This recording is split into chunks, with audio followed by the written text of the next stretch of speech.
As Jammu and Kashmir goes into day 13 of the aftermath of the deluge, Chief Minister Omar Abdullah said 1.5 lakh people are still marooned after the worst floods in a century devastated the state last week. Even as he said, there was some concern over rising water levels, especially in the northern parts of Jammu and Kashmir. As per figures available with the state government, so far 129 people have lost their lives in the Jammu region. 30 to 35 people were killed in Kashmir. Rescuers, including those from the army, distributed packets of cooked food and pouches of drinking water to thousands of stranded people in the flood-ravaged state, especially in and around Srinagar. 130,000 people have been rescued so far. The army evacuated 8,000 people by road from Ramban and adjoining areas, provided them food, water and medicines. Around 1,200 villages in the Kashmir Valley and 1,100 villages in the Jammu region have been affected. 400 villages are said to be completely submerged.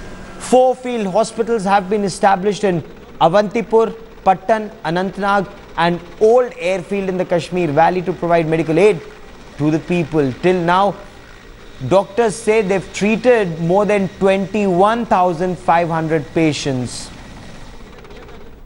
Everyone who is in our knowledge and also who have come to us for help have been given water, medical supplies, medical treatment and also restoration of electricity and water supplies in various towns and villages. We are helping out, the army is helping out in coordination with the civil administration.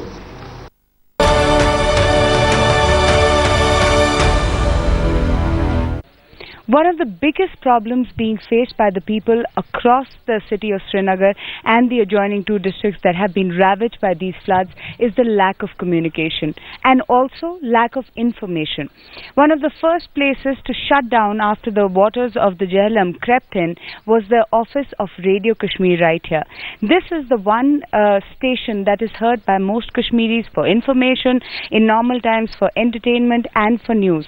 But ever since Saturday, Radio Kashmir has stopped broadcasting, which has been a huge vacuum for the locals in order to get information, and that is making things like rumor mongering almost rampant.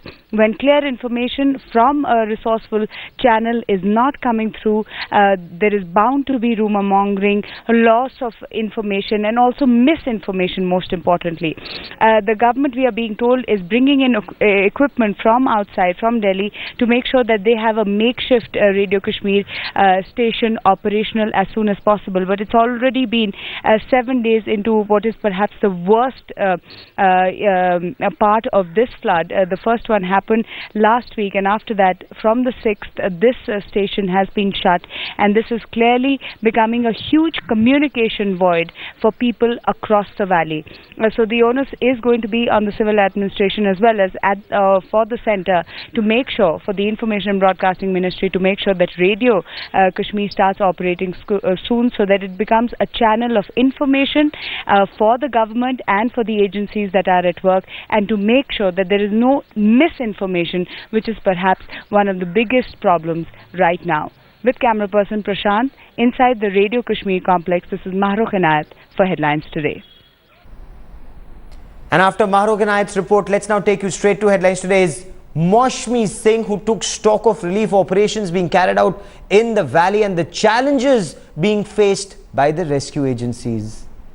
You're watching a special coverage of the floods in Srinagar on Headlines Today, and we are heading towards Nehru Bagh, which is a major nodal point for all agencies, and we will take a stock of the ground situation there, how the agencies are putting rescue together to take out people from the Dal Lake area where there are many hundreds of hotels. So let's head towards Nehru Bagh and find out the ground reality. We are at the Nehru Bagh helipad, and here the Dal Jheel is just 15 minutes away.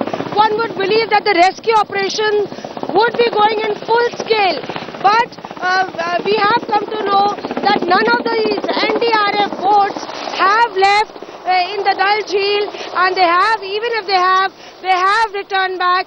What is the reason? We'll try and find out. We have Inspector Bhupendra and his team here who have been tenting here, camping here at the Nehru helipad and braving all odds. Bhupendra जी ये बताइए कि किस तरह की परेशानियों का सामना करना पड़ रहा है आप लोगों को? हमें मेन प्रॉब्लम हमारी सिक्योरिटी की आ रही है, जिसकी वजह से हम आगे रेस्क्यू नहीं कर पा रहे। मतलब कि हमारी बोट स्नैचिंग की जा रही है, बोट पर पत्थर फेंका जा रहा है, बोट को काटा जा रहा है और लोगों को जो पीपल रेस्क्यू के लिए जा रहे हैं उन पर लठों से हमला किया जा रहा है। Though they're braving all odds, we'll go ahead and try and find out, take a stock of the Dal Jheel and try and find out what is the situation there. We are with the NDRF team that is operating in the Dal Lake area and they are facing a lot of trouble.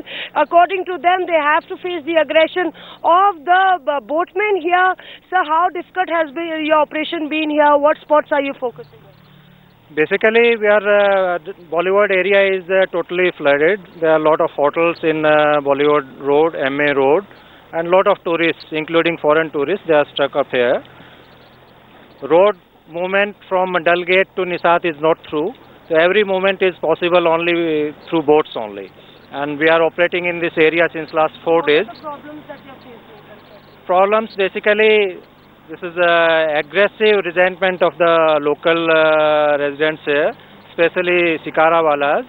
But though we are facing the resentment also, stone pelting also, but we cannot. We do believe that protection was asked for, and now the CRPF here providing some protection to you all. Yeah, CRPF is providing protection in the boats also, at the launching bases also, and with this protection and with the determination, our boys are there continuously engaged in rescue work, in night also, day also.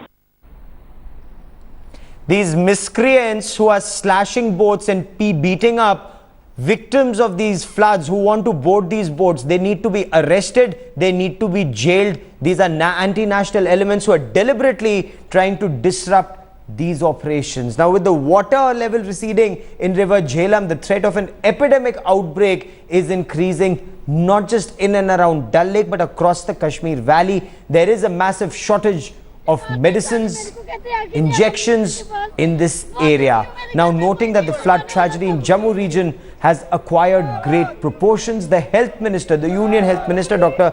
Harsh Vardhan, has pledged additional consignments of medicines and also other essentials to the state. Asking the Divisional Commissioner to work out a deployment plan, he said a team of doctors from the Central Government Hospital is ready to be sent, and that the Indian Medical Association and the Delhi Medical Association are also standing by for assistance. The minister also visited Poonch, a border district which suffered many casualties and devastation on a large scale, and assured people at relief camps that full support will be provided by the centre.